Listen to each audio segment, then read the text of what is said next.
अगर आप अपना कैरियर आर्म फोर्सेस के अंदर बनाना चाहते हो तो वो कौन कौन सी एंट्रीज है जिससे हम एंट्री मार सकते हैं।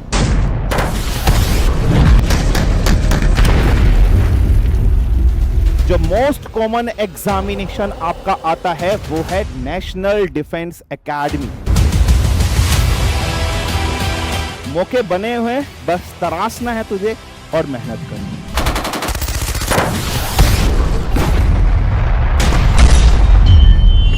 इंडियन आर्मी कट ऑफ जारी करती है, अगर आपके मार्क्स उससे ऊपर हैं तो आप डायरेक्टली एसएसबी को लगोगे। और भाई क्या सोच रहा है, एनडीए और सीडीएस का एग्जाम तो हो गया, दिमाग में यही आ रहा है ना कि पता नहीं पेपर कैसा हुआ है, सिलेक्शन होगा या नहीं होगा, और क्या मेरा सपना आर्म फोर्सेस में जाने वाला पूरा होगा या नहीं होगा।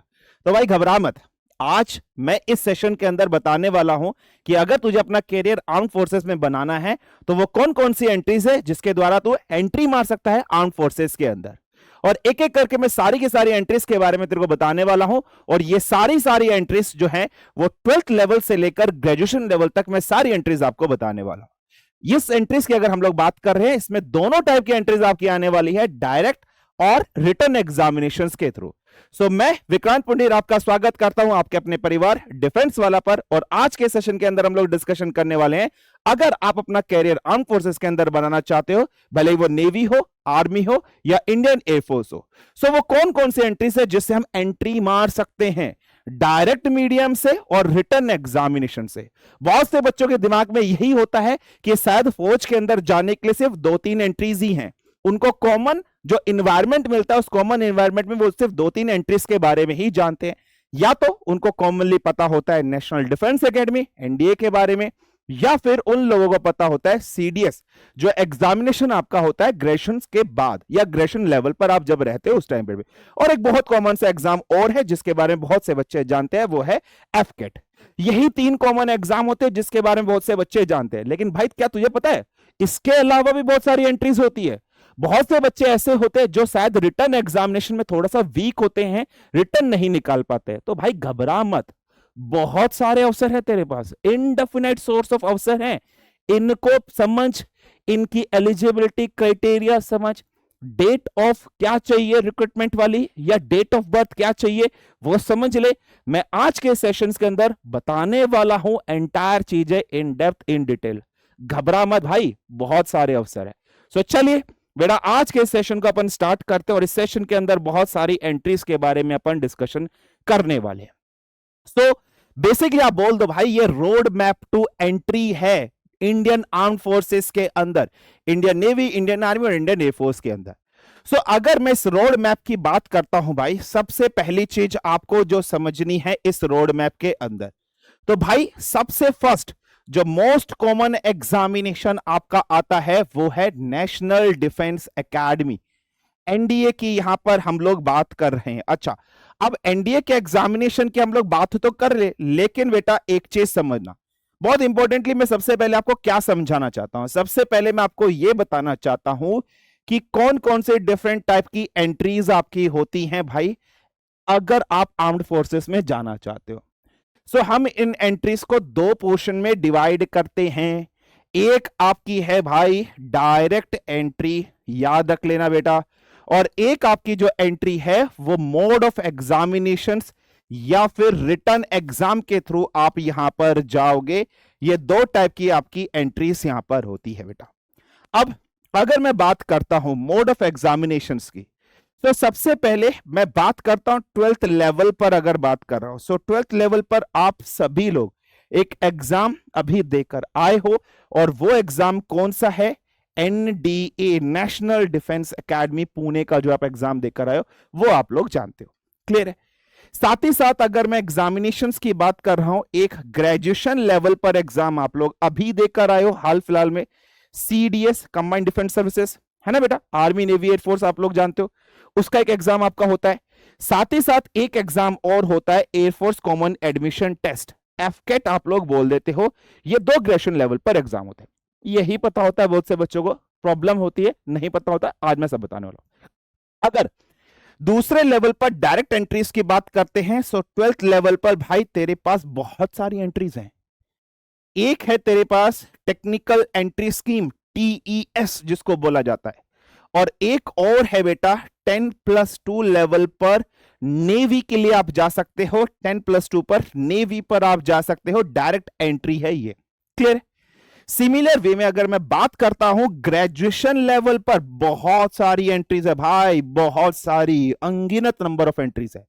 जैसे समझ, एक जो एंट्री तेरे पास है बेटा वो है टीजीसी, टेक्निकल ग्रेजुएट कोर्स, और एंट्री की बात करते हैं SSC tech for both men and women.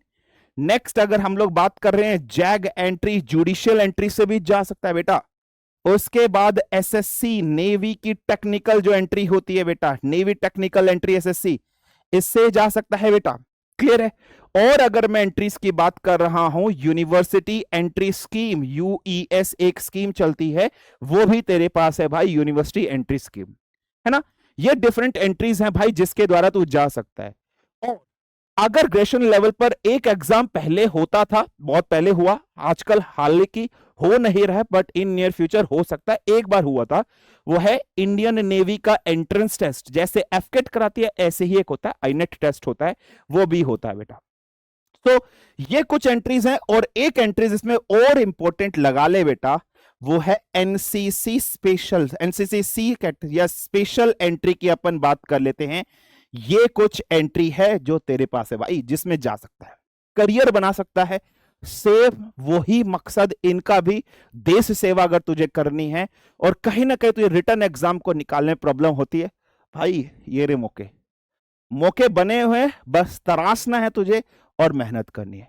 एक चीज जिंदगी में याद रखना भाई, टेंशन लेने से कुछ फायदा नहीं होगा भाई। आप स्ट्रेस लोगे, टेंशन लोगे, कुछ नहीं होगा भाई, अपनी मेंटल हेल्थ खराब करोगे और कुछ नहीं होगा।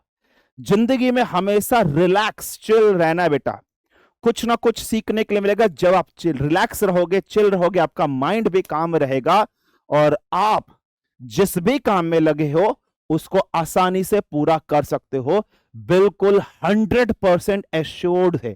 तो जो बच्चों का एग्जाम एनडीए या सीडीएस का थोड़ा अच्छा नहीं गया भाई, टेंशन मत ले, बहुत सारी एंट्रीज हैं। हो सकता है तुम एकेडमिक्स में अच्छे हो, लेकिन जब रिटर्न एग्जामिनेशन कॉम्पिटेटिव एग्जाम में बैठते हो तब प्रॉब्लम होती है। ले भाई, बहुत सारी एंट्रीज है, स्टार्ट करते हैं आज के इस सेशन को। सबसे पहली एंट्री भाई जो मैं आपको बता चुका हूं वो है डायरेक्ट एंट्रीज। अपन पहले 12th लेवल की बात करेंगे, और 12th लेवल पर सबसे पहले डायरेक्ट एंट्री को छोड़कर रिटर्न एग्जामिनेशंस की पहले बात करते हैं। One of the most prestigious exam of Indian army, Indian air force, navy के अंदर जाने के लिए, दैट इज बीइंग एनडीए। ठीक है, ये जो एग्जाम होता है 12th लेवल बेस्ड पर एग्जाम है बेटा। अब डिस्कशन कर लेते हैं इस एग्जाम के अंदर क्या क्या चीजें होती है, क्वालिटीज, क्राइटेरिया, इंफॉर्मेशन, सब अपन डिस्कशन कर लेते हैं। कब नोटिफिकेशन आते हैं मैं सब बताने वाला हूं। तो name of examination NDA, exam conduct कौन कराता है, ऑथोरिटी, बॉडीज कौन है, यूपीएससी है। नेशनल लेवल पर एग्जाम होता है। रैंक आपको जो मिलेगी, बिगनिंग रैंक आपको मिलेगी बेटा। जैसे अगर आप इंडियन आर्मी को प्रिफर करते हो, so you just got the rank after commission, after got commissioning, lieutenant Indian army, है ना। Same flying officer, same second lieutenant वगैरह आपको यहां पर मिल जाती है इंडियन एयरफोर्स और इंडियन नेवी के अंदर, है ना बेटा। उसके बाद अगर अपन बात करते हैं साल में कितनी बार एग्जाम होता है, साल में 2 बार ये एग्जाम कंडक्ट किया जाता है, ये याद रखना। एक एग्जाम होता है सितंबर के मंथ में और एक एग्जाम आपका होता है अप्रैल के मंथ में, है ना। क्लियर है? अच्छा, अब अपन बात करते हैं कि इसमें कौन कौन जा सकता है। बोथ मेल एंड फीमेल दोनों जा सकते हैं। एज क्राइटेरिया 16.5 से 19.5 साल के बीच में एग्जिस्ट करती है, याद रख लेना। क्वालिफिकेशन क्या, आप या तो 12th क्लास में पढ़ रहे हो या 12th पास्ड हो गए हो, आप दे सकते हो अगर आपकी एज इसके बीच में है। हाँ, उसके लिए आपके पास basic knowledge of physics, chemistry, mathematics होनी चाहिए, क्योंकि जो एग्जामिनेशन होता है उस एग्जामिनेशन 2 फेज में होता है, 2 पेपर होते हैं। एक पेपर आपका इंग्लिश का होता है, आप सब जानते हैं, और एक पेपर आपका जीएटी का होता है। इंग्लिश बेसिक लेवल की आपकी आती है, और जीएटी के पेपर की यदि हम लोग बात कर रहे हैं उसमें आपका, सॉरी दूसरा, माय मिस्टेक, एक पेपर आपका मैथमेटिक्स का होता है, दूसरा पेपर आपका जीएटी का होता है, जिसमें इंग्लिश आती है और बाकी आपका जनरल अवेयरनेस का सब्जेक्ट आता है, और एक पूरा पेपर मैथमेटिक्स का आपका होता है। ठीक है बेटा, क्लियर। मैथमेटिक्स वही 12th लेवल के बेस पर आपकी आएगी, 11th और 12th लेवल की। इंग्लिश बेसिक आपकी आएगी, और साथ ही साथ अगर अपन यहां पर बात कर रहे हैं जीएस के अंदर, physics, chemistry, biology, geography, history, polity, economics और करंट अफेयर्स सब आपका आता है, ये बेसिक लेवल होता है। उसके बाद आपका रिटर्न के बाद एक कट ऑफ निकलती है फिजिकल, उसके बाद आपका एसएसबी होता है। एसएसबी में आप क्वालिफाई हो जाते हो, कमीशनड हो जाते हो, रिकमेंड हो जाते हो, फिर आपको फिजिकल टेस्ट देना होता है, सॉरी मेडिकल टेस्ट आपको देना पड़ता है। ये सब क्राइटेरिया आता है ना। मेडिकल टेस्ट के बाद आपकी एक मेरिट लिस्ट लगती है, ये सब चीजें आपको फॉलो करनी होती है, सिंपल सा प्रोसेस आपका होता है, ये आप जानते हो। अब अपन बात करते हैं, अगर जो एग्जाम अभी आपका आने वाला है एनडीए 1 2025 का जो एग्जाम आने वाला है, इसकी एग्जाम डेट कब है बेटा? 13 अप्रैल 2025 को इसकी एग्जाम डेट है, जो आपका अभी एनडीए 1 2025 का पेपर होगा। नोटिफिकेशन डेट रिलीज कब होगी? 11 दिसंबर 2024 को होगी, याद रख लेना, ठीक है बेटा। सो इसकी नोटिफिकेशन रिलीज डेट कब है? 11 दिसंबर 2024 के आसपास इसका नोटिफिकेशन रिवील्ड हो जाएगा। लास्ट डेट टू अप्लाई अगर हम लोग बात कर रहे हैं 31 दिसंबर 2024 तक है। अब डेट ऑफ एज का क्राइटेरिया क्या है? अनमैरिड मेल और मेल फीमेल होने चाहिए। अगर आपकी डेट ऑफ बर्थ इससे से लेकर, ठीक है बेटा, इसके बीच में है तो आप एलिजिबल हो, अन्यथा नहीं हो। फिर दूसरा आएगा एनडीए 2 2025, जिसका पेपर होगा 14 सितंबर 2025 को। इसकी रजिस्ट्रेशन डेट होगी मई में स्टार्ट होगी और 17 जून के आसपास तक चलेगी। इस वाले एग्जामिनेशन के लिए डेट ऑफ क्राइटेरिया क्या है बेटा? 2 जनवरी 2000, ठीक है, बिल्कुल ध्यान से सुनना, 2007 से लेकर 1 जनवरी 2010 तक। हर बार जब भी नोटिफिकेशन रिलीज होता है बेटा 6 महीने एक्सटेंड कर देते हैं। जैसे यहां पर जुलाई है, जुलाई के बाद अगस्त, सितंबर, अक्टूबर, नवंबर, दिसंबर, जनवरी, तो 1 साल बढ़ गया 2007। हर 6 महीने बाद आप इस तरीके से अपनी डेट बढ़ा सकते हो और ये याद रख लेना। ऐसे नेक्स्ट वाला आएगा, फिर आप 6 महीने एक्सटेंड कर देना। अगर आपकी डेट इसके बीच में तो आप अप्लाई कर सकते हो, याद रख लीजिएगा। नेक्स्ट, मैं बता चुका हूं पेपर ऑफ पैटर्न्स क्या होता है बेटा। पेपर ऑफ पैटर्न की अगर हम लोग बात कर रहे हैं, 2 पेपर होते हैं, एक मैथमेटिक्स का होता है और एक जीएटी का होता है। जीएटी में आपकी इंग्लिश और जीएस आपकी पूरी आती है और मैथमेटिक्स का प्योर 11 to 12 लेवल पर आपका एग्जामिनेशन यहां पर होता है। 300 मार्क्स, 600 मार्क्स, ठीक है बेटा। मैक्सिमम ड्यूरेशन 2.5 ये टोटल मार्क्स 900 मार्क्स का पेपर, 5 घंटे का पेपर आपका यहां पर होता है। नेगेटिव मार्किंग होती है क्या? हाँ होती है बेटा, बिल्कुल होती है। सो 0.83 मार्क्स नेगेटिव होते हैं मैथमेटिक्स पर, और अगर हम लोग बात कर रहे हैं 1.3 मार्क्स इनकरेक्ट आपके काटे जाते हैं फॉर इंग्लिश और जनरल नॉलेज पर नेगेटिव मार्किंग होती है। अच्छा, अब नेक्स्ट चीज अगर हम लोग बात कर रहे हैं, कुछ कट ऑफ की बात कर लेते हैं। मैंने आपके सामने कुछ ट्रेंड यहां पर रखा है 2016, 17, 18, 19, 20, 21, 22 की कुछ कट ऑफ एनडीए 1 और एनडीए 2 की। तो ओवरऑल कट ऑफ 900 में से इतने आसपास जा रही है भाई, कोई ज्यादा बड़ी चीज नहीं है, आप इजीली मेहनत कर इसको निकाल सकते हो। नेक्स्ट अगर हम लोग बात कर रहे हैं भाई क्या मिलेगा, बहुत से बच्चों को कहते हैं सर रैंक क्या है? भाई ये तेरे पास रैंक का ऑर्डर है, किस टाइम पे तो कमीशन हो जाएगा, जब तो जाएगा on the commission, training complete करने का लेफ्टिनेंट की तेरे को रैंक मिलेगी। उसके बाद 2 साल बाद कैप्टन, 6 साल बाद मेजर, 13 साल बाद लेफ्टिनेंट कर्नल और लगभग 26 साल के आसपास या 15 साल के आसपास, मतलब अगर हम लोग बात कर लेते इस तरीके से ऑर्डर ऑफ रैंकिंग्स आप कमीशन कर सकते हो। भाई ये तो रहा सैलरी पैकेज। एक फौजी कभी सैलरीज नहीं देखता है, लेकिन हाँ मैंने यहां डाल दी है, तो थोड़ा सा तो रहता है दिमाग के अंदर सैलरी क्या है। बोलने के लिए हम सब बोल देंगे भाई हम पैसों के लिए काम नहीं करते, गलत है भाई, करते हैं, ये है भाई, करते हैं भाई, ये है, ये ह्यूमन नेचर है। तो ये बोलना बोल दो भाई, छोड़ दो, ठीक है, इस तरीके से याद रख लेना। नेक्स्ट, तो ये था तुम्हारा भाई सारे का सारा एनडीए एग्जामिनेशंस के बारे में जिसे हमें डिस्कशन करना था और इसके बारे में बहुत से बच्चे जानते हैं। अब जो दूसरी एंट्री भाई जिससे आप जा सकते हो, वो सेकंड एंट्री जो आपकी अपन डिस्कशन करने वाले हैं 12th लेवल पर ही बात करते हैं, वो आपकी है टीईएस, टेक्निकल एंट्री स्कीम्स। सो ये क्या, class 12th for BTech entries के लिए। मतलब भाई अगर तुम इस एंट्रीज का फॉर्म फिल करते हो तो आपको फौज ही बीटेक की डिग्री देगी भाई, और you just become an engineer, और फौज के थ्रू आपको मिल गई है बीटेक की डिग्री, तो भाई और फिर नौकरी भी मिल गई है फौज के अंदर।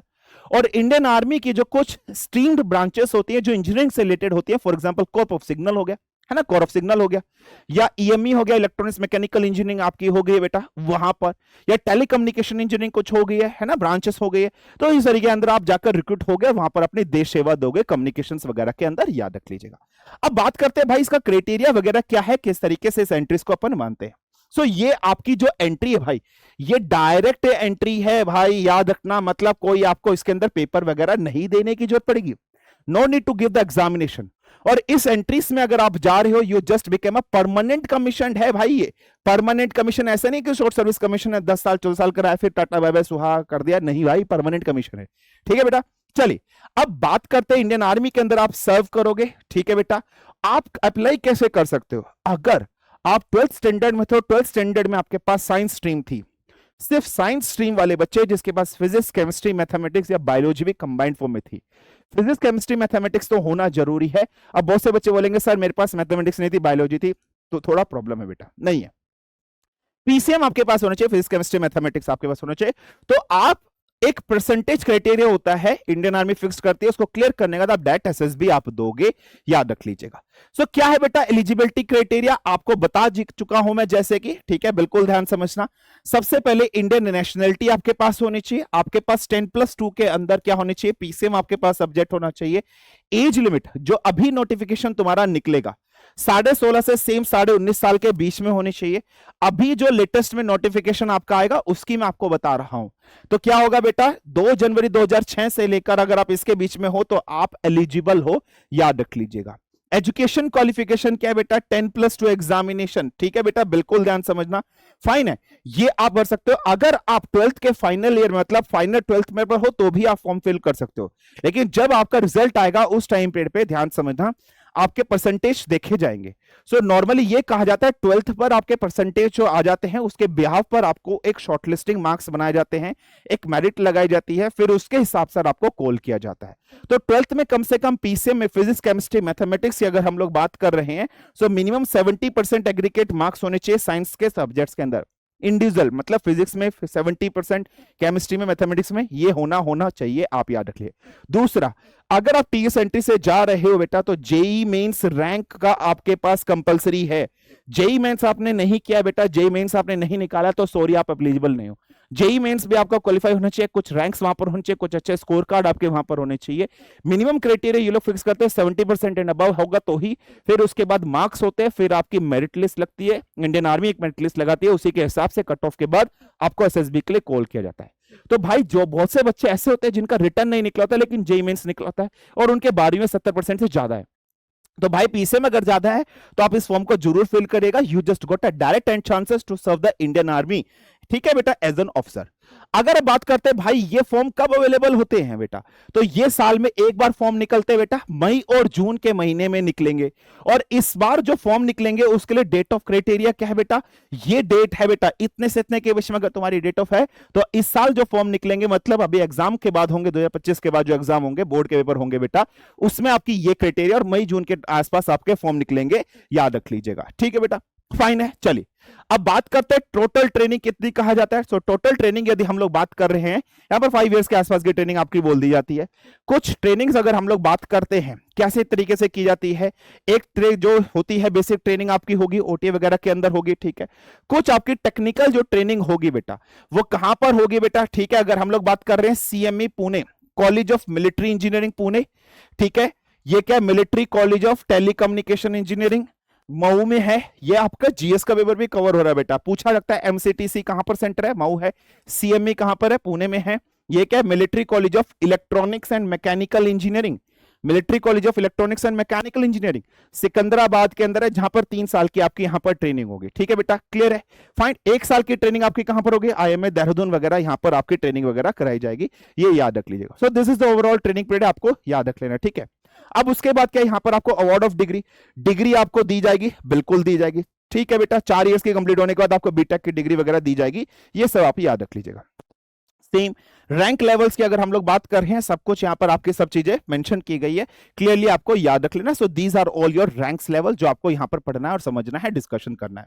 सो आई होप यहां तक चीज आपको बिल्कुल सही ग्रुप से समझ में आ गई होगी, रैंक्स वगैरह सब कुछ क्लियर है। हाँ जी सर, बिल्कुल ऑल क्लियर है।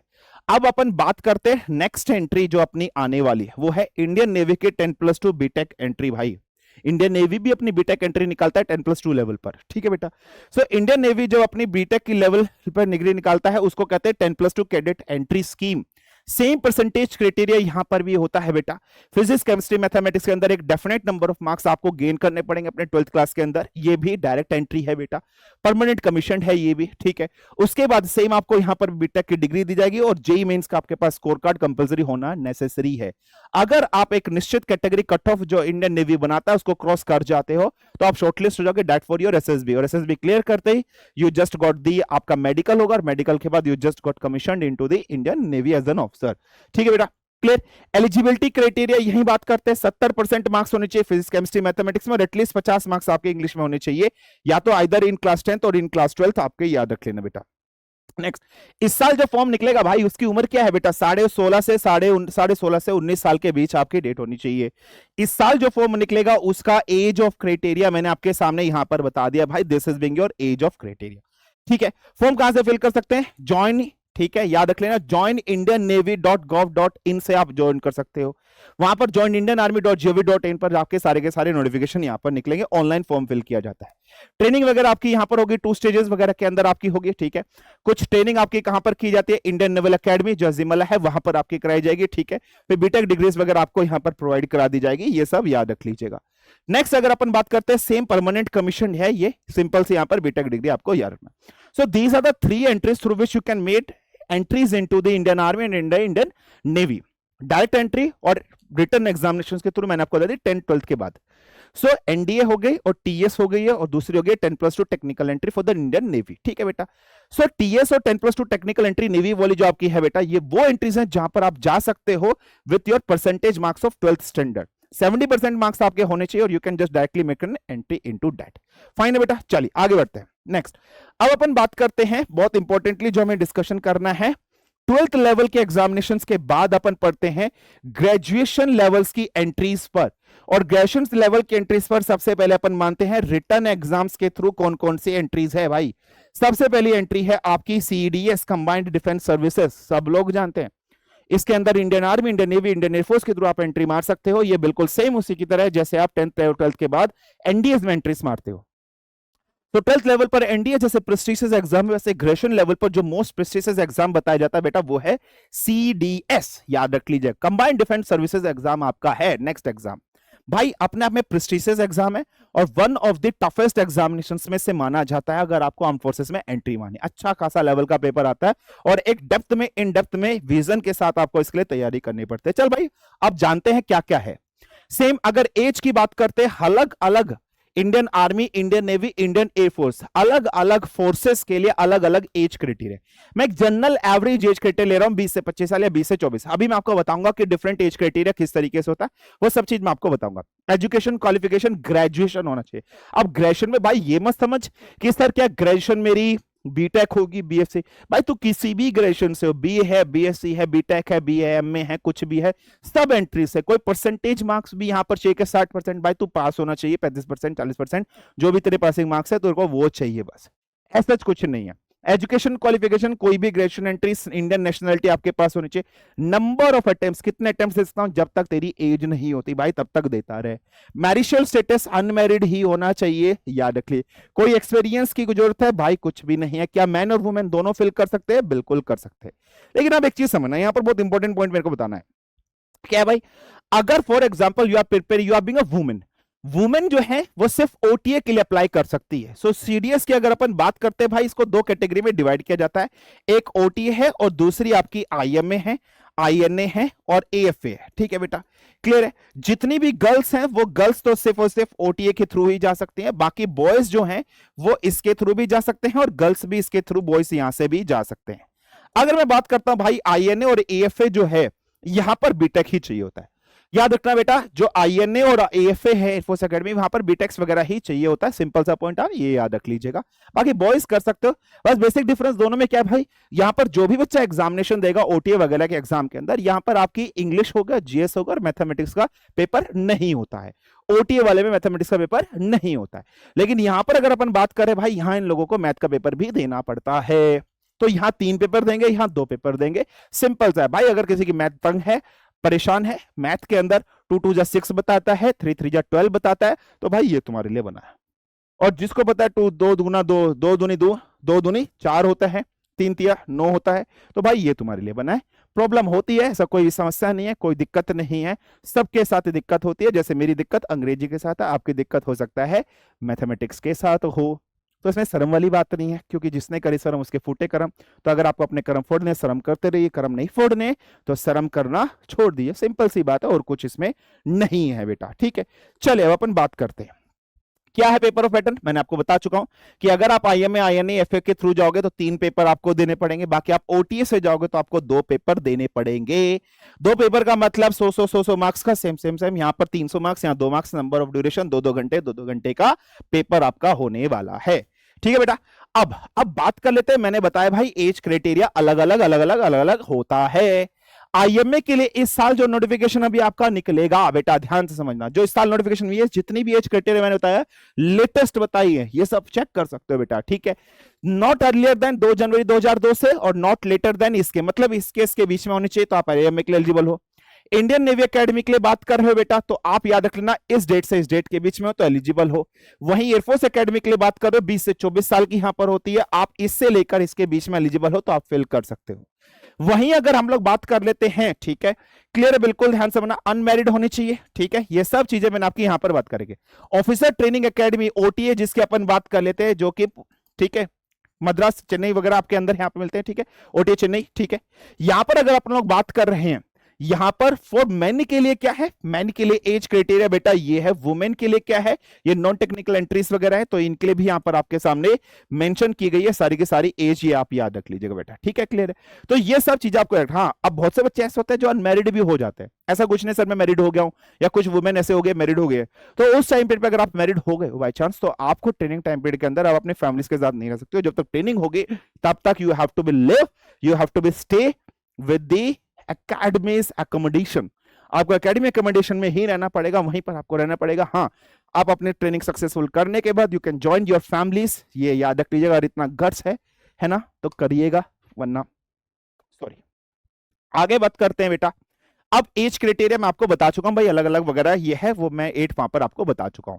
नेक्स्ट क्या है बेटा, इंडियन मिलिट्री एकेडमी के लिए यदि हम लोग बात कर रहे हैं, ग्रेजुएशन होनी चाहिए, किसी भी उससे हो सकती हो, ठीक है, सेम, बट यहां पर मेंस भी अप्लाई कर सकते हो। इंडियन नेवी के अगर मैं बता चुका हूं, यहां पर इंजीनियरिंग होनी चाहिए, ठीक है, सिर्फ मैन अप्लाई कर सकते हैं। एयरफोर्स एकेडमी के लिए बता चुके हैं कि भाई यहां पर आपके पास 10th-12th लेवल पर बैचलर ऑफ इंजीनियरिंग डिग्री होनी चाहिए, फिजिक्स केमिस्ट्री कंपल्सरी होनी चाहिए, मैन ही अप्लाई कर सकते हैं।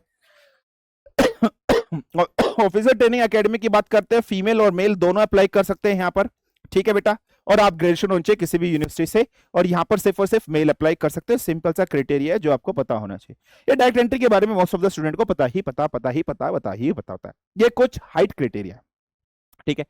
फॉर एग्जाम्पल मेल्स की मिनिमम हाइट इतनी चाहिए होती है, नेवी के लिए इतनी चाहिए होती है, एयरफोर्स के फ्लाइंग ब्रांच के लिए इतनी चाहिए होती है, ग्राउंड ड्यूटी वगैरह, ये कुछ मैंने यहां पर आपके सामने एज आपको बताई।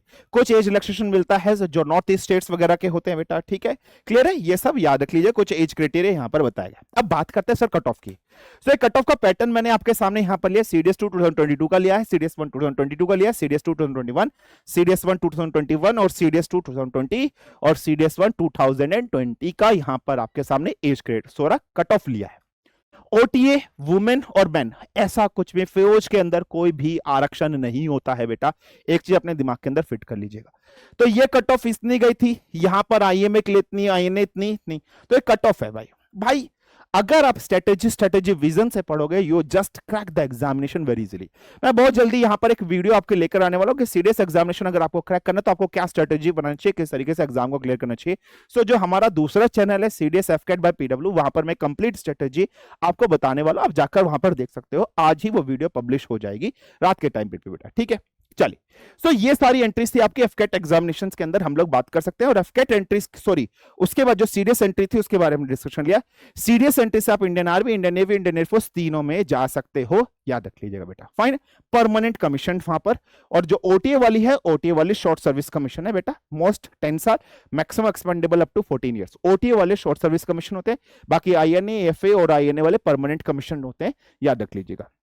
हाँ, अब नेक्स्ट एंट्री जो अपन रिटर्न एग्जामिनेशन के थ्रू जाएंगे वो है एफकेट, एयरफोर्स कॉमन एडमिशन टेस्ट के बारे में बात कर लेते हैं। पता होता है बहुत से बच्चों को, लेकिन डिस्कशन कर लेते हैं। ये भी शॉर्ट सर्विस कमीशन है, पहले होता था एफकेट के थ्रू जो जाते थे परमानेंट कमीशन में जाते थे। बहुत से बच्चों का एक एम है, मुझे फ्लाइंग में पायलट बनना है, तो फ्लाइंग में पायलट बनने का एक कॉमन एम तो बेटा आप लोगों को क्या है बेटा, आप एनडीए के थ्रू जा सकते हो। दूसरा जो सपना जैसे आप अपना फ्लाइंग का सपना पूरा कर सकते हो वो है AFCAT entries, air force common admission test के थ्रू आप यहां पर कर सकते हो बेटा। Exam conducting authority Indian air force खुद एग्जाम कराती है। मैरिटल स्टेटस अनमैरिड आप चाहिए, मैन एंड वुमेन दोनों अप्लाई कर सकते हैं। इसमें जो एंट्रीज होती है, कैटेगरीज होती है, उसको 3 कैटेगरीज में डिवाइड किया गया है। कुछ एंट्रीज यहां पर जो एप्लीकेबल होती है वो टेक्निकल है, कुछ नॉन टेक्निकल है। टेक्निकल में अगर हम लोग बात कर रहे हैं, एक तो फ्लाइंग हो गया जिसमें पायलट बनोगे, और एक क्या हो गया, इंजीनियरिंग कोर हो गया, ठीक है, जैसे इलेक्ट्रिकल विंग हो गया, फाइन है। उसके बाद सिविल थोड़ा हो गया, मैकेनिकल वाला हो गया, ठीक है, जो एविएशन वाला हो गया, इनका इलेक्ट्रॉनिक्स वाला हो गया, समझ रहे हो। तो कुछ एक टेक्निकल ब्रांच है, और एक तीसरा जो एंट्रीज होती हैं वो होती है ground duty non technical. Ground duty non technical में एडमिन हो गया, लॉजिस्टिक वगैरह हो गया, ठीक है, मेट्रोलॉजिकल डिपार्टमेंट हो गया, एजुकेशन डिपार्टमेंट हो गया, ये सब चीजें वहां पर इंक्लूडेड होती हैं। अब एक चीज समझ लेना, जो फ्लाइंग है और जो टेक्निकल एंट्रीज है वहां पर नॉर्मली क्या होता है, बीटेक डिग्रीज वगैरह में मांगी जाती है, ठीक है, अभी मैं आपको क्राइटेरिया बताऊंगा, ठीक है। लेकिन जो नॉन टेक्निकल एंट्रीज है जैसे ग्राउंड ड्यूटी नॉन टेक्निकल है, वहां पर आप बीए हो, बीएससी हो, एमएससी हो, पीएचडी हो, कुछ भी हो बेटा, आप सब फिल कर सकते हो, बशर्ते आपके एज क्राइटेरिया होना चाहिए, ठीक है बेटा। तो नॉर्मल अगर हम लोग बात कर रहे हैं क्या फिजिकल स्टैंडर्ड रहता है, वो सब चीजें भी आपको मैं बताने वाला हूं। यहां पर हाइट की बात कर लेते हैं, फ्लाइंग के लिए इतनी होनी चाहिए, ग्राउंड ड्यूटी टेक्निकल के लिए मेल की इतनी और फीमेल की इतनी आपके पास होनी चाहिए। अब भाई अपन बात करते हैं एफकेट फ्लाइंग ब्रांच की, अपन बात करते हैं साल में भी जो सीडीएस का एग्जाम भी साल में कितनी बार होता है बेटा, 2 बार होता है। और सीडीएस और एनडीए का एग्जाम दोनों एक साथ होते हैं, जिस दिन सीडीएस का एग्जाम होगा उसी दिन एनडीए का एग्जाम होगा, वो भी साल में 2 बार होते हैं। जब जब उसका नोटिफिकेशन निकलता है तब तब इसका भी नोटिफिकेशन निकलता है सीडीएस।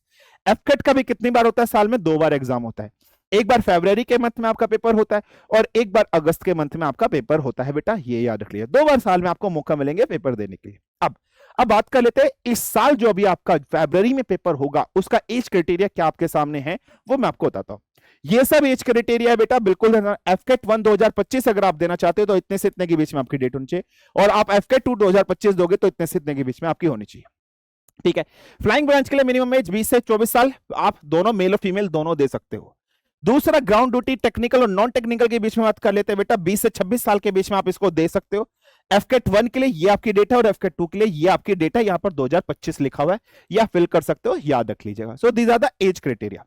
अब अगर बात कर लेते हैं सर परसेंटेज क्राइटेरिया क्या, फॉर एग्जांपल आप देखिए यहां पर क्या लिखा है, eligibility criteria for flying branch. Flying branch के लिए एलिजिबिलिटी क्राइटेरिया क्या है, ये क्राइटेरिया फ्लाइंग ब्रांच के लिए। फ्लाइंग ब्रांच के लिए एलिजिबिलिटी क्राइटेरिया बात कर लेते हैं, कम से कम आपके 50% मार्क्स होने चाहिए फिजिक्स और मैथमेटिक्स के अंदर 12th लेवल पर। फॉर एग्जांपल आपके फिजिक्स में 49.9 थे, मैथमेटिक्स में 48.5 थे, 48.99 भी थे, 49.99 भी थे, तो यो भी आप एप्लीकेबल नहीं होंगे। 50% का मतलब 50% ठीक सटीक और 50% से ज्यादा 12th में इतने मार्क्स आपके होने चाहिए। दूसरा आपके पास ग्रेजुएट कोई भी डिग्री हो बेटा, ठीक है बेटा, बीटेक हो, बीएससी हो, एमएससी हो, कुछ भी आपके 4 साल की डिग्री हो, या आपके पास बीटेक बीएससी हो 3 साल की, तो भी आप फ्लाइंग ब्रांच में जा सकते हो, बशर्ते आपके 60% मार्क्स होने चाहिए, इक्विवेलेंट मार्क्स यहां पर आपके होने चाहिए बेटा, ठीक है बेटा, फाइन है। तो ये सब आपके यहां पर याद, आपको यहां पर याद रखने हैं, तो आप फ्लाइंग ब्रांच के अंदर जा सकते हो, बशर्ते आपके 12th लेवल पर पीसीएम सॉरी फिजिक्स और मैथमेटिक्स में आपके 50% मार्क्स होने कंपलसरी हैं, याद रख लीजिएगा। अब अगर अपन बात कर लेते हैं नॉन टेक्निकल ड्यूटीज की बात कर लेते हैं, जिसमें टेक्निकल की बात करते हैं और नॉन टेक्निकल बात करते हैं। नॉन टेक्निकल में आप कोई भी हो, बी हो, बीएससी हो, एमएससी हो, पीएचडी हो, बीबीए हो, बीसीए हो, कुछ भी हो, आप अप्लाई कर सकते हो बेटा नॉन टेक्निकल एंट्रीज में, ठीक है। तो सेम आपको वही रैंक मिलेगी, सेम वही ओहदा मिलेगा, सेम वही देश सेवा करने का मौका मिलेगा, सेम वही सैलरीज रैंक्स वगैरह सब आपको मिलेंगे। ग्राउंड ड्यूटी टेक्निकल में सिर्फ बीटेक वाले बच्चे अप्लाई कर सकते हैं, हाँ उनके लिए क्राइटेरिया वही सेम है, फिजिक्स और मैथमेटिक्स में 50% मार्क्स होने चाहिए, नहीं है तो अन्यथा माफ करेगा, सॉरी आप नहीं भर सकते, तो आप नॉन टेक्निकल वाला ग्राउंड ड्यूटी नॉन टेक्निकल वाला फिल करिए, जिसमें कोई भी परसेंटेज क्राइटेरिया वैलिड नहीं होता, पास होने चाहिए, ये चीज आपको याद रख लेना। कुछ कट ऑफ मैंने आपके सामने रखी है, जैसे अभी जो एफकेट 1 2024 होता है उसकी कट ऑफ इतनी थी, ऐसे ऐसे नॉर्मल एक एवरेज कट ऑफ अगर मैं ले लूं बेटा तो करीबन 300 में से इतने के आसपास इसका जो पेपर होता है 300 नंबर का होता है। 100 क्वेश्चन आते हैं, एक क्वेश्चन 3 नंबर का होता है, सेम वही यहां पर चीज आपकी एप्लीकेबल होती है बेटा। 4 पेपर आपके होते हैं बेटा, एक इंग्लिश का होगा, एक जीएस का होगा, एक मैथमेटिक्स का होगा और एक आपका रीजनिंग होगा, मिलिट्री रीजनिंग जिसको बोला जाता है, मिलिट्री एप्टीट्यूड या फिर रीजनिंग बोला जाता है, ठीक है। इस तरीके से आपके 100 क्वेश्चन होंगे, एक क्वेश्चन 3 नंबर का होगा, 300 टोटल मार्क्स हो गए। 300 में से कट ऑफ ये होती है, आप कट ऑफ क्लियर करने के बाद एसएसबी पर आपको कॉल किया जाएगा, मेडिकल होगा, क्लियर होने के बाद you just going to join the your respective academy, air force academy Hyderabad, ठीक है बेटा। फ्लाइंग वाले के लिए आप जान चाहते हो जो भी आपको होगा वहां पर आप जाओगे बेटा, फाइन है। सो ये आपका क्राइटेरिया होता है, साल में 2 बार इसके फॉर्म वगैरह निकलते हैं। चलिए अब अपन आगे बात करते हैं फ्यू ऑफ दी, जितनी भी डायरेक्ट एंट्रीज थी वो सब अपन लोगों ने पढ़, सॉरी जितनी भी रिटर्न एंट्रीज थी वो अपन सब लोगों ने पढ़ ली, समझ ली।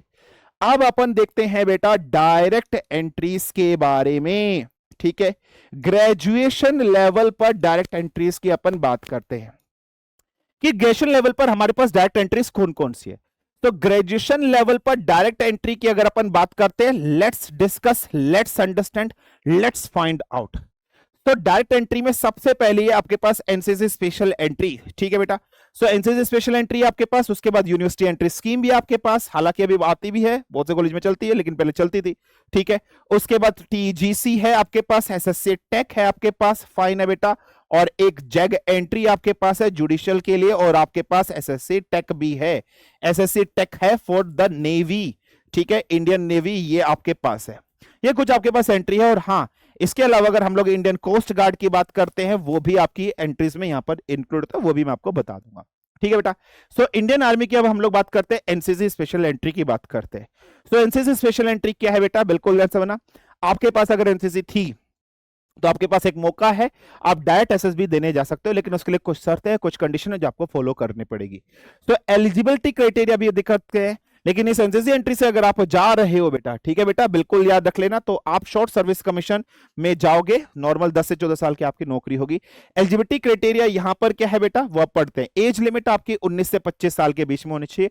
एजुकेशन क्वालिफिकेशन क्या होना चाहिए, you should have completed your graduation in any discipline from recognised university with aggregate 50% marks आपके होने चाहिए। एनसीसी सीट सर्टिफिकेट होना चाहिए विद मिनिमम बी ग्रेड आपके पास होने चाहिए, ये याद रखना। NCC C certificate B grade के साथ है तो आप जा सकते हो। Short listing of a candidate होता है ऑन द बेसिस ऑफ, आप फॉर्म फिल करोगे, उसके बाद इंडियन आर्मी आपको शॉर्टलिस्ट करेगी on the behalf of your percentage scoring marks, ठीक है। फिर आपको डायरेक्ट एसएसबी के लिए कॉल करेगा, एसएसबी क्लियर कर ले तो 49 वीक्स की आपकी ओटीए चेन्नई पर ट्रेनिंग वहां पर होगी। अब एजुकेशन क्वालिफिकेशन की बात कर लेते हैं। So NCC certificate with B certificate with B grade आपका होना चाहिए, 50% मार्क्स आपके होने चाहिए ग्रेजुएशन वगैरह के अंदर इक्विवेलेंट। हाँ, फाइनल ईयर स्टूडेंट जो भी अपने ग्रेजुएशन के अंदर है, क्या वो फॉर्म फिल कर सकते हैं, बिल्कुल कर सकते हो, डेफिनेटली कर सकते हो। सीडीएस के अंदर भी और एफकेट के अंदर भी क्या sir final student form fill कर सकते हैं, यस यू कैन फिल। बहुत से बच्चों के दिमाग में क्वेश्चन रहता है, क्या सर सीडीएस और एफकेट वाले बच्चे भी फाइनल में फॉर्म फिल कर सकते हैं, yes you can do it बेटा, आप बिल्कुल फॉर्म फिल कर सकते हो बेटा, ठीक है, क्लियर है, फाइन है। चलिए नेक्स्ट अगर हम लोग बात कर लेते हैं, और क्या है बेटा, additionally applicant should have secured for a minimum 2 और 3 years in senior division wing of NCC and obtained at least, मैंने आपको बता दिया है, B grade in NCC certificate आपके पास होना चाहिए, ठीक है। Those who do not have the NCC certificate at the time of application are ineligible for the course. NCC certificate नहीं है तो आप एलिजिबल नहीं हो, याद रख लीजिएगा। साल में 2 बार वैकेंसी निकलती है, फरवरी, ठीक है, और जुलाई के महीने, फरवरी महीने में और जुलाई और अगस्त के महीने, एवरी ईयर 2 बार वैकेंसीज आपकी निकलती है साल के अंदर। अब अपन बात कर लेते हैं, जैसे फॉर एग्जांपल अभी फरवरी में निकलेगा आपका फॉर्म, है ना। तो फरवरी में जो आपका फॉर्म निकलेगा बेटा, एनसीसी 58 के लिए निकलेगा, एनसीसी 58 कोर्स फरवरी मंथ में निकलेगा। उसके लिए एज क्राइटेरिया यही है बेटा, मैंने आपके सामने रख दिया है, this is your just age criteria for age limit for the 58 के बाद जो आपका 59th कोर्स होगा बेटा, जो जुलाई अगस्त के महीने में आपकी वैकेंसी आएगी बेटा, उसके लिए एज लिमिट आपके सामने यहां पर मेंशन कर दी गई है, ये चीज आपको याद रख लेना बेटा, ठीक है। So this is simply your age limit, ठीक है, क्लियर है, जो आपको यहां पर याद रख लेना बेटा, क्लियर है, फाइन, कोई समस्या कोई दिक्कत नहीं सर, कोई समस्या कोई दिक्कत नहीं है, ठीक है। चलिए, सो ये थी एंट्रीज बेटा, जिससे आप डायरेक्ट अपना एसएसबी दे सकते हो, जा सकते हो भाई, मौके ही मौके हैं, बस मौके तराशने वाला बंदा अपन को चाहिए। अब अपन बात करते हैं एसएससी टेक्निकल एंट्रीज के बारे में, एसएससी टेक जिसे कहा जाता है, टेक्निकल आपको नाम से समझ में आ रहा है बेटा, ये एंट्री आपकी जो होने वाली है बीटेक्स बच्चे के लिए होने वाली है, जिन बच्चों ने बीटेक किया है ना बेटा, बीटेक कर तो लिया, फौज में जाना, रिटन पेपर तो निकल नहीं रहा, क्यों नहीं निकल रहा सर, जब पढ़ने का समय था सर हम तब कहीं और लगे थे, इधर लगे थे उधर लगे थे, ना जाने किधर किधर लगे थे, फिर धड़ाम से उधर से गिरे, इधर से गिरे, वहां से गिरे, यहाँ से गिरे, फिर समझ में आया नौकरी मिलेगी तो आगे डैश मिलेगी, ठीक है, वो नहीं मिलेगी तो कुछ नहीं होगा। तो सर अब बता दीजिए कौन से फॉर्म है बेटा, पढ़ ले, ये रहा फॉर्म, समझ ले क्या है, ठीक है, क्लियर है। सो एक फॉर्म तेरे पास है बेटा, एसएससी टेक एंट्री है, जो इंजीनियरिंग ग्रेजुएट स्टूडेंट्स के लिए, जिसको तो फिल कर सकता है, ठीक है बेटा, ध्यान से समझ, ये आपके पास एंट्री है, टेक्निकल है, मतलब एसएससी शॉर्ट सर्विस कमीशन है, यूजुअली 10 इयर्स की यहां पर होती है, मेन और वुमेन दोनों के लिए आप है। आपकी जो ट्रेनिंग होगी वो ओटीए वगैरह के अंदर होगी बेटा, ठीक है, ओटीए चेन्नई वगैरह के अंदर आपके यहां पर होगी, ठीक है, मेन और वुमेन के लिए होगी। डायरेक्ट एंट्री भाई, ये भी कोई रिटर्न एग्जामिनेशन नहीं आपको देना है। अगर नेशनलिटी इंडिया होनी चाहिए, एज क्या है जो अभी आपका निकलेगा उसकी एज बता रहा हूं, ठीक है, 20 से 27 साल के बीच में आपकी एज होनी चाहिए, सिंपल सा पॉइंट आपको याद रख लेना। सो 20 से 27 साल में 2 बार फॉर्म निकलते हैं भाई। एक बार जनवरी में निकलेंगे, एक बार अगस्त में। अभी जनवरी के महीने में फॉर्म निकलेगा, जनवरी के महीने में जो फॉर्म निकलेगा उसका जो कोर्स होगा बेटा वो मैंने तेरे को यहां पर क्राइटेरिया बता दिया है, ठीक है।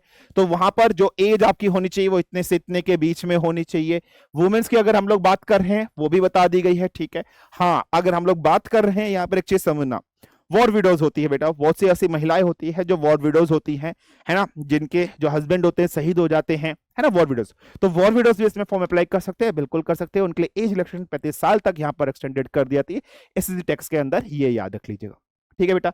इंजीनियरिंग डिग्री आपके पास होनी चाहिए, 4 साल की डिग्री होनी चाहिए। हाँ, आप अगर अपने फाइनल ईयर के अंदर है तो भी आप इसको फिल कर सकते हो बेटा। ये सिंपल से सिंपल पॉइंट आपको याद रख लेना है, ठीक है। मिनिमम परसेंटेज क्राइटेरिया आपके पास 50-55% तक होने चाहिए। आप फाइनल ईयर में हो तो भी आप इसको अप्लाई कर सकते हो। क्या होता है, आप फॉर्म फिल करोगे, आपके पिछले 3 साल के मतलब 6 सेमेस्टर के जो भी परसेंटेज आप मार्क्स फिल करोगे, ठीक है। उसके ब्याह पर इंडियन आर्मी एक कट ऑफ जारी करती है, अगर आपके मार्क्स उससे ऊपर हैं तो आप डायरेक्टली एसएसबी के लगोगे।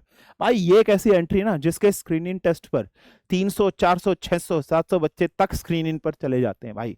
सबसे ज्यादा भाई बीटेक वाले है भाई, अपुन तो बीटेक वाले भाई, है ना, बीटेक तो कर ली, अब समस्या ही समस्या है। जैसे फॉर एग्जांपल अभी जो आपका अप्रैल में जो पेपर गया था एसएससी टैक्स, उसकी मैंने कुछ वैकेंसीज यहाँ पर आपके सामने डाली है।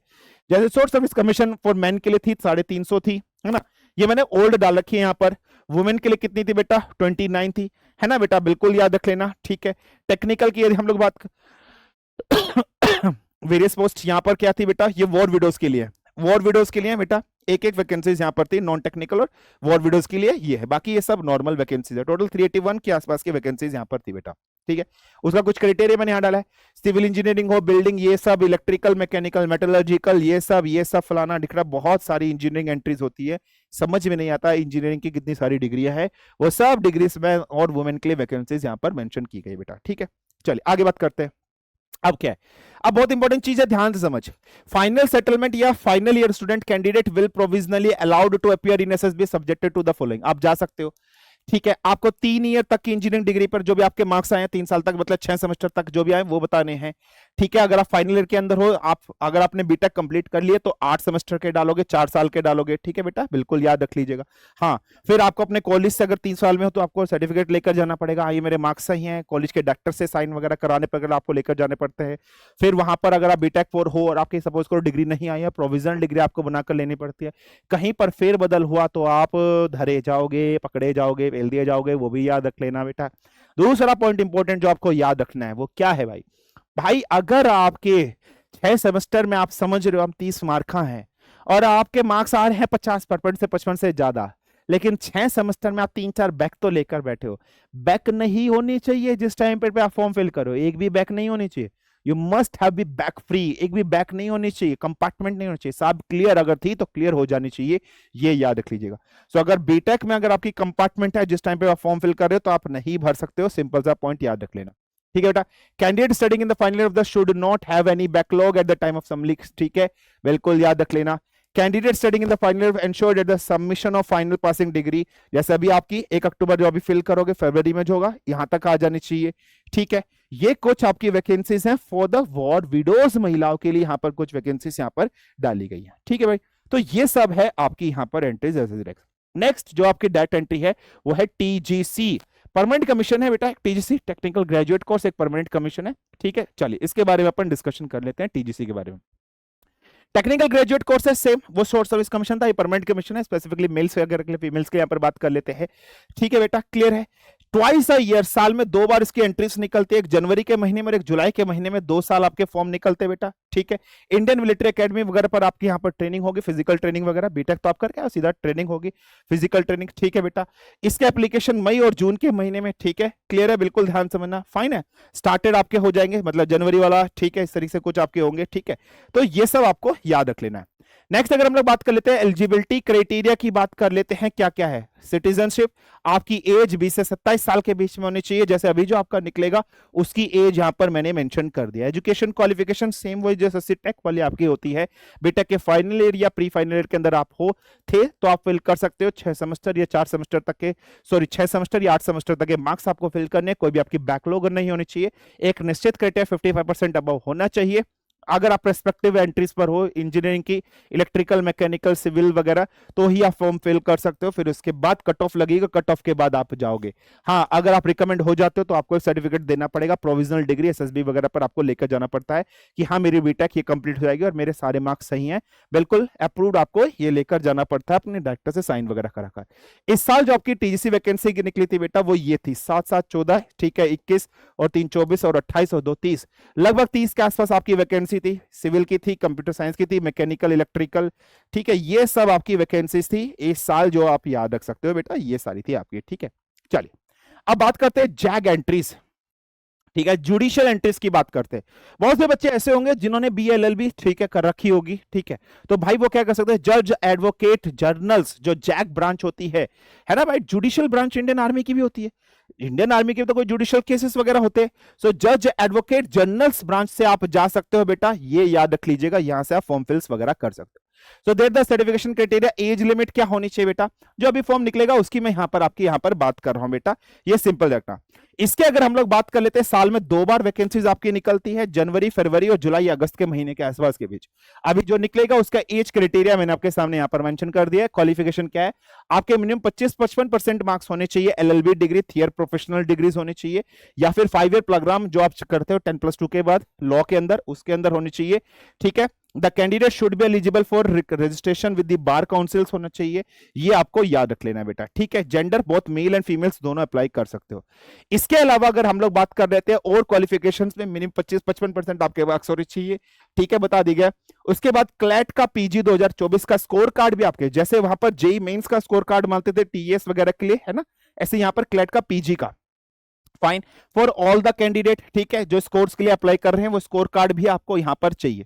फाइन है, the candidate should be eligible for registration as an advocate with bar councils, अब बार काउंसिल्स पर भी एप्लीकेबल हो, मतलब यही है मोटा मोटा, आपके पास क्लैट का स्कोर कार्ड होना चाहिए, 55% आपके पास मार्क्स होना चाहिए, तो आप अप्लाई कर सकते हो। फिर उसके बाद Indian army cut off issue करते हो, उस कट ऑफ में अगर आप आ जाते हो तो you just going to give your SSB. ठीक है, दूसरा क्या है बेटा, जो भी कैंडिडेट जैग एंट्री के लिए अप्लाई कर रहे हैं उनके पास क्लैट का, जैसे फॉर एग्जांपल अभी 2024 का था, इसका स्कोर कार्ड होना चाहिए, एसएसबी में आप जाओगे, ये सब याद रख लेना।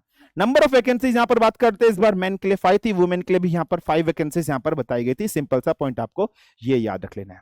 ठीक है बेटा, so these are the entries. अब नेक्स्ट एंट्रीज की बात कर रहे हैं बेटा, तो वो क्या है, इंडियन नेवी की एसएससी ऑफिसर बीटेक एंट्री के थ्रू, एसएससी टेक जो आप बोल देते हो नेवी की, वो आपकी एंट्रीज है, यहां पर अपन इसके बारे में बात कर लेते हैं।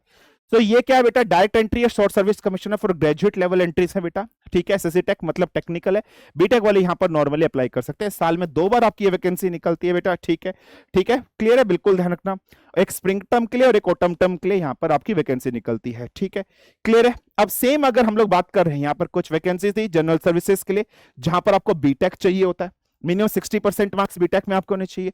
ठीक है, एज क्राइटेरिया वही 27 साल तक, यहाँ वुमेन और दोनों।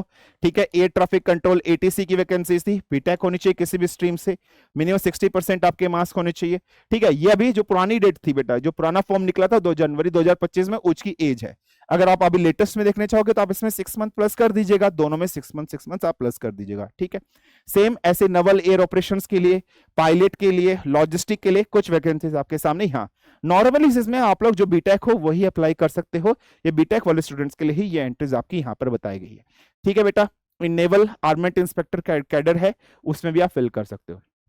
ठीक है, सो नॉर्मल और अदर वैकेंसीज एजुकेशन ब्रांच के अंदर ये वैकेंसीज मेंशन की गई थी। ठीक है, यहाँ पर याद रख लीजिएगा, एजुकेशन ब्रांच में वही आपकी फिजिक्स केमिस्ट्री, आपके पास बीएससी होनी चाहिए तो आप अप्लाई कर सकते हो बेटा। ठीक है, बाकी आप बीए बीएससी अगर आपके पास है तो नॉर्मल आप इसमें ब्रांच में या एजुकेशन ब्रांच में भी आप फिल कर सकते हो, एमएससी एमएससी, लेकिन टेक्निकल के अंदर आप बीटेक होने चाहिए, नॉन टेक्निकल जो ब्रांच है जैसे एजुकेशन, इसमें आप फॉर्म फिल कर सकते हो। तो ये थी आपकी सारी की सारी जो आपको यहाँ पर डिस्कशन करनी थी बेटा, क्लियरली अपने दिमाग के अंदर समझनी थी। अब एक जो एंट्रीज है बेटा वो है आईनेट का एग्जाम, ये एक रिटन एग्जामिनेशन है, इंडियन नेवी ने एक बार ही कंडक्ट कराया था लॉकडाउन से पहले, उसके बाद रेयरली कराया है, इंडियन नेवल एंट्रेंस टेस्ट इसे कहा जाता था। ठीक है, आईनेट कहा जाता था। अब तो नहीं होता, इसमें पहले 40%, ये लगभग उसी तरह से मिलता है जैसे एफकेट अपना एग्जाम कंडक्ट कराता था, उसी तरीके से ही होता है। सेम इसका भी जो सिलेबस होता था, जीएस, इंग्लिश, मैथमेटिक्स और रीजनिंग आपकी यहाँ पर आती थी। और अगर हम लोग यहाँ बात करें 100 मार्क्स का यहाँ पर पेपर होता था, ठीक है। नेगेटिव मार्किंग यहाँ पर 1 मार्क्स की होती थी फॉर इनकरेक्ट आंसर, याद रख लीजिएगा, ठीक है। 100 मल्टीपल चॉइस क्वेश्चन मिलते थे, एक क्वेश्चन 1 नंबर का यहाँ पर बताया जाता था। हालांकि अब हुआ नहीं है बहुत दिनों से, अब पता नहीं क्या पूछेंगे या नहीं पूछेंगे। नॉर्मल इसके थ्रू आप जो जाते थे बेटा इंडियन नेवी के अंदर, पायलट, ये सब वैकेंसीज की या फिर इन सब एंट्रीज के थ्रू आप यहाँ पर एंट्रीज मार सकते थे। तो ये थी कुछ एंट्री। इसके अलावा अगर अपन बात कर लेते हैं इंडियन कोस्ट गार्ड, ठीक है, इंडियन कोस्ट गार्ड के अंदर भी आप जा सकते हो। सीजी सेट जिसको बोलते हैं कोस्ट गार्ड, है ना, एप्टीट्यूड टेस्ट आप लोग बोलते हो, है ना, एंट्री द टेस्ट, तो उसके थ्रू भी जा सकते हो, उसमें टेस्ट होता है, ठीक है। फिर पीएसबी होता है, एफएसबी अगर आपका होता है, pre selection board, final selection board होता है। नॉर्मल हम लोग एसएसबी में क्या करते हैं, वहां पर नॉर्मल एसएसबी के अंदर सारे के पांचों टेस्ट एक साथ हो जाते हैं, लेकिन कोस्ट गार्ड के जो टेस्ट होते हैं बेटा, फॉर एग्जाम्पल नोएडा होता है, ठीक है। तो यहाँ पर अगर हम लोग बात कर लेते हैं, पहले आपका स्क्रीनिंग करवाते हैं ये लोग, है ना, आपका जो वर्बल एबिलिटी टेस्ट होता है और जो पिक्चर परसेप्शन टेस्ट होता है वो करा लेते हैं, जीडी करा लेते हैं। उसमें जो शॉर्टलिस्ट हो जाते हैं फिर इनको एक दूसरी डेट देते हैं, उनको एफएसबी में बुलाया जाता है। तो इसमें पीएसबी, एफएसबी होता है और एफएसबी के बाद जाकर फिर इनको मेडिकल वगैरह स्टैंडर्ड कराकर कर लेते हैं। आप जैसे कि जानते हो इंडियन कोस्ट गार्ड एक ऐसा डिपार्टमेंट है जो आता तो है मिनिस्ट्री ऑफ होम अफेयर्स में, लेकिन इसका कंट्रोल एंड कोऑर्डिनेशन एंटायरली किसके पास है, मिनिस्ट्री ऑफ डिफेंस के पास इसका कंटायर कंट्रोल एंड कोऑर्डिनेशन है बेटा। तो ये कुछ कॉमन एंट्रीज है जिसके थ्रू आप मान सकते हो। तो भाई घबरा मत, तेरे पास भंडार है एंट्रीज का, बशर्ते तुझे राइट गाइडेंस, कॉमन सेंस मिल जाए तो तू निकाल सकता है। तेरे को कितनी वैकेंसी चाहिए भाई, तेरे को सिर्फ एक सीट चाहिए। क्या एक सीट तू बना नहीं सकता, बना सकता है। मौका तराश भाई, जेई मेंस वाले बच्चे अपने पास बैठे हैं भाई, अपने पास लॉ वाले बच्चे बैठे हैं, बीटेक वाले बच्चे हैं भाई, बहुत से बच्चे हैं। राइट गाइडेंस विजन से निकाल और आसानी से सिलेक्शन हो जाएगा बेटा। तो इस सेशन के अंदर ये सब एंट्रीज के बारे में मैंने आपको यहां पर बताया है। आई होप आपको बहुत सटीक नॉलेज यहां से मिली होगी जिसके बारे में आप आइडियाज ले सकते हो। इन डेप्थ इन डिटेल में मैं नहीं बता पाया यहाँ पर, कभी टाइम मिलेगा बिल्कुल सेशन डिस्कशन करेंगे, बट आपको एक राइट विजन और गाइडेंस मुझे यहाँ पर देना था जो मैंने आप लोगों को यहाँ से दे दिया और आप समझ गए होंगे हालांकि यहाँ से। तो बेटा इसी के साथ आज के सेशन को अपन यहाँ पर क्या करते हैं, एंड करते हैं। So wish you all the best. जय हिंद, जय भारत, तगड़े रहो।